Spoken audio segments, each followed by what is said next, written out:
Let's have a look at a couple of teams that have got it so wrong in this T20 World Cup on Hogg's Vlog.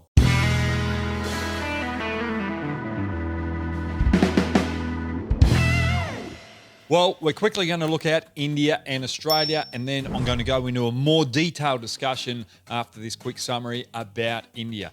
Now, what both teams have done have changed personnel in their lineup, but they've also changed the structure of their batting lineup. So let's quickly look at Australia first. What they did, they've come into the tournament with Mitchell Marsh batting out 3, Steve Smith going to bat out 4, but if they don't lose that second wicket in the power play and so it's 7th over, they're going to bring Glenn Maxwell in that particular slot. But what has happened is that they've had a loss and they felt that they need more options with the ball, with the spinning option, so they brought in Agar as the all-rounder to bat him in that lower order, and that was because Glenn Maxwell got pounded in the second over in the power play when he was bowling. So they felt that they couldn't rely on him moving forward doing that role. But what it's done to their batting structure is all of a sudden Steve Smith has to go up to number 3 because they're batting with one less batter. If they lose 2 early wickets, then Glenn Maxwell has to bat in the power play against pace bowling. That is not his strength. His strength is coming in those middle overs and taking on the spinners. So a huge structural change there for Australia, which they didn't want to happen. Also, India, if we look at that, in their second game after getting beaten by Pakistan, they made personnel changes as well. One was forced, one wasn't. Firstly, Ishan Kishan came in for Surya Kumar Yadav because he had back spasms, and Thakur came in that lower order to give them extra batting depth, but also he's very good with the ball, and they weren't going to lose much removing Bhuvi to have Thakur in there. In fact, it gave them a little bit better strength. Bhuvi is not bowling his best, so they needed to do that change. But what they did, they went away from their strength of having Rohit Sharma and Rahul opening the batting and Virat Kohli out 3 and had Kishan opening the batting. So they changed the structure, changed what had been working for a couple of years, and what it did was put pressure on the likes of Rohit Sharma and Virat Kohli batting more in that lower order rather than up the top. So let's really have a look at India right now in more detail with that change of structure. Firstly, let's look at why India made those changes or have Ishan Kishan open the batting, because they wanted him to be a little bit more aggressive. They were a little bit worried about dew in the evening, and they felt that they needed to try and get a few extra runs on the board to give their bowlers a bit of a buffer. But I don't like that idea, because you're putting batsmen under pressure and making them play shots that they're not comfortable with, and they're playing more aggressively than what they should be. Bowlers should be preparing to bowl under those dewy conditions and to try and defend the total that the batsman put on.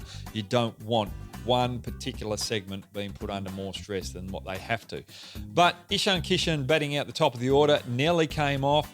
Unlucky to get caught down the deep. If it was 5 metres either way, well, it would have been good for India. But that's just the luck of the draw. But what it did was have Rohit Sharma coming in at number 3 and Virat Kohli coming in at number 4. Now, what that does is allow Kane Williamson to hold his spinners back, have Southee and Bolt open the bowling, get a little bit of swing, and if they get early wickets, then all of a sudden he can bring the spinners on to Kohli and Rohit Sharma and try and slow them down, because we know that they're both slow starters against spin. And then Sodhi in those middle overs against Virat Kohli was a big matchup. And well done to Williamson there. But also, what he took away was Ishan Kishan's very good against spin. Sodhi spinning the ball into him. He could have taken him on in those middle overs. And then you also had Pant in the middle overs as well. 2 players who are very dominant against spin. So you would have really been able to attack the weak link of New Zealand in their bowling lineup in the leg spinner, Sodhi. But it didn't happen that way. Sodhi was able to bowl to players that weren't as strong against him, pick up those early wickets, and all of a sudden Kane Williamson was able to utilise his bowlers to mix and match with Pant with a bit of extra pace, and then when they got Pant out, then they can bring Sodhi back on. So When you're looking at structures of your team going into the T20 World Cup, you've got 2 years to prepare for it. 2 years. And you pick that 15 squad of 15 and you're going in there with an 11 in mind and a set batting lineup in mind. Now, you don't change that batting lineup because it's such a short turnaround.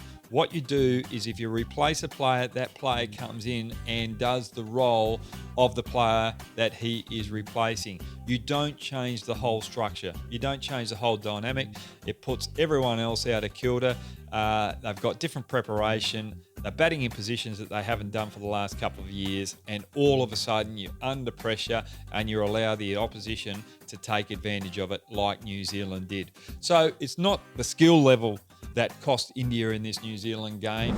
It is the structural changes and the panic of the situation after being beaten by Pakistan. So they weren't able to hold their nerve.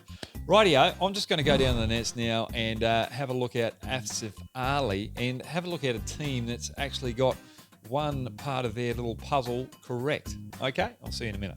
Now let's have a look at a team that's actually got it right in their selection process, and Pakistan going with Asif Ali. Everyone was a little bit worried about this over in Pakistan, but he was picked for a specific role, and that's to find boundaries in the death overs. Now, it's far and in between to find players that can do this role. Andre Russell does it for a lot of T20 franchises. He goes through some good patches, but then he goes through a few bad patches as well, and that's where everyone gets on his back. And this is the same with Asif Ali. Right, can he do it in the big games? That will be the question, but he's doing a real good job of it right now. And the good thing about Pakistan is that they have backed him, and that will give him good confidence, and the confidence is showing out in the middle. Now let's see what he does well right now. So bowlers are trying to execute that Yorker to him, and he knows that. He's waiting for it, and he knows that every now and then the bowler is going to get it wrong and bowl a little half volley or the full toss, where he's got to put that first one away, and generally goes over mid-on, mid-wicket with those free arms. If he gets it away, all of a sudden he knows that the bowler's got to change his plan. Does he go for the Yorker again, or does he go for something slightly shorter with a little bit of pace or change of pace? That's where he sits back and waits for it, and if it is, he gives himself time to adjust. But also bowlers might go for the wide Yorker as well. When he goes back, he goes across, covering that off stump, allowing him to reach those wider Yorkers. And if they try and attack the stumps, which is probably the better option, try and cramp him for room, he knows he can still hit it over that square leg region, but it's a riskier shot because you're playing across the line and you're giving the bowler a chance to get you out. Asif Ali is doing a good job right now. Can he do it when they get into the semi-finals against the quality death bowlers that England have? That's if they get to face England in a final, or New Zealand as well. No, they won't be playing New Zealand there.